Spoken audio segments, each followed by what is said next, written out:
ఐహోళే వెళ్ళినప్పుడు నాకు నిజంగా చాలా మంచి అనుభూతి కలిగింది.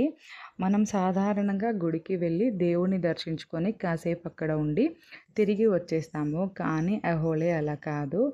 ఇక్కడికి వెళ్ళిన తర్వాత అక్కడున్న పాత గుడులను చూస్తూ ఉంటే అసలు మనసులో ఒకటే ఆలోచన వచ్చింది. ఎన్ని వందల సంవత్సరాల క్రితం ఇంత అద్భుతంగా ఎలా కట్టారు?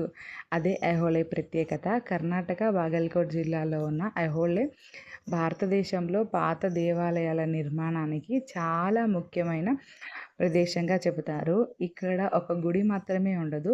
చుట్టుపక్కల ఎన్నో పాత దేవాలయాలు కనిపిస్తాయి. ప్రతి గుడి చూస్తుంటే దాని నిర్మాణం కొంచెం వేరుగా ఉంటుంది. అక్కడ గుడి ఆకారం చాలా సింపుల్‌గా ఉంటుంది. ఇంకొక చోట గోడల మీద అద్భుతమైన శిల్పాలు కనిపిస్తాయి. ముఖ్యంగా అక్కడి రాళ్ళ మీద చెక్కిన శిల్పాలు చూస్తే మాత్రం నిజంగా ఆశ్చర్యం వేస్తుంది.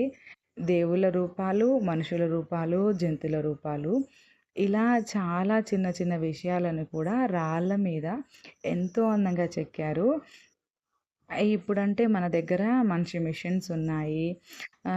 అన్ని రకరకాల టూల్స్ ఉన్నాయి. కానీ అప్పట్లో ఇంత పెద్ద రాళ్ళను తీసుకొని వాటిని కొట్టి, చెక్కి ఇంత అందమైన ఆకారాలు ఎలా తయారు చేసి ఉంటారో అనుకుంటే ఆశ్చర్యం వేసింది. ఒక చిన్న శిల్పం దగ్గర చూస్తే అందులో కూడా చాలా డీటెయిల్డ్‌గా కనిపిస్తాయి.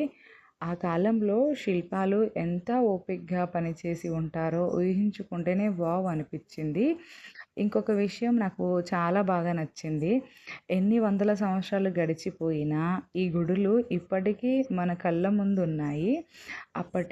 అప్పటి రాజులు కట్టించిన ఈ కట్టడాలను ఇప్పుడు కూడా మనం వెళ్ళి చూస్తున్నాము. అంటే ముందున్నది కేవలం ఒక పాత గుడి కాదు.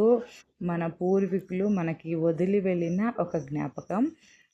అందుకే ఇలాంటి ప్రదేశాలకు వెళ్ళినప్పుడు కేవలం ఫోటోలు తీసుకొని రావడం కంటే కాసేపు అక్కడ నిలబడి ఆ గుడిని చూడటానికి నాకైతే అదే ఫీల్ వచ్చింది. ఎందుకంటే ప్రతి రాయి వెనక ఒక కథ ఉన్నట్టు అనిపించింది. ఆ కాలంలో రాజులు ఎలా ఉండేవారు? వాళ్ళ దేవాలయాన్ని ఎందుకు ఇంత పెద్దగా నిర్మించారు? ఆ శిల్పులు చెక్కిన శిల్పులు ఎలా పనిచేసేవారు? ఎన్ని సంవత్సరాలు, ఎన్ని రోజులు కష్టపడి ఉంటారు? ఇలాంటి ఆలోచనలు అక్కడ తిరుగుతున్నంత సేపు మనసులో వస్తూనే ఉన్నాయి. అహోలే గురించి నాకు బాగా నచ్చిన విషయం ఏమిటంటే అక్కడ మనం చరిత్రను పుస్తకంలో చదవాల్సిన అవసరమే లేదు. మన కళ్ళ ముందే చూస్తాము. గుడిని చూస్తాము, రాతి కొండలను చూస్తాము, శిల్పాలను చూస్తాము. అప్పుడు మనకి అప్పటి కాలం ఎలా ఉంటుందో కొంచెం అర్థమవుతుంది. అందుకే హోలే వచ్చినప్పుడు నాకు చాలా ప్రశాంతంగా కూడా అనిపించింది. చుట్టూ ఉన్న పాత కొండలు, రాతి కట్టడాలు, ఆ నిశ్శబ్ద వాతావరణం ఇవన్నీ కలిపి చాలా మంచి ఫీల్ వచ్చాయి.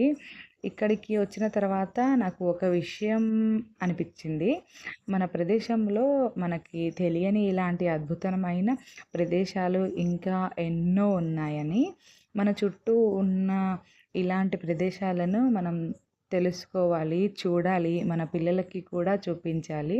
ఎందుకంటే ఇవి కేవలం గుడులు కావు. ఇవి మన చరిత్ర, ఇవి మన సంస్కృతి, ఇవి మన పూర్వీకులు మనకి వదిలిపెట్టి వెళ్ళిన గుర్తులు. మీరు కూడా ఎప్పుడైనా కర్ణాటక వైపు ట్రిప్‌కి వస్తే ఐహోళే తప్పకుండా మీరు చూడండి. ఒకసారి వెళ్ళి అక్కడ గుడులు, శిల్పాలు దగ్గర చూస్తే నేను ఎందుకు ఇంతలా చెప్తున్నానో మీకే అర్థమవుతుంది. ఈ వీడియో మీకు నచ్చితే ఒక లైక్ చేయండి. మీ ఫ్రెండ్స్ అండ్ ఫ్యామిలీకి కూడా షేర్ చేయండి. ఇలాంటి మన చుట్టూ ఉన్న మంచి ప్రదేశాలు, దేవాలయాలు, మన చరిత్రను గురించి ఇంకా తెలుసుకుంటే మన ఛానల్ని తప్పకుండా సబ్స్క్రైబ్ చేయండి.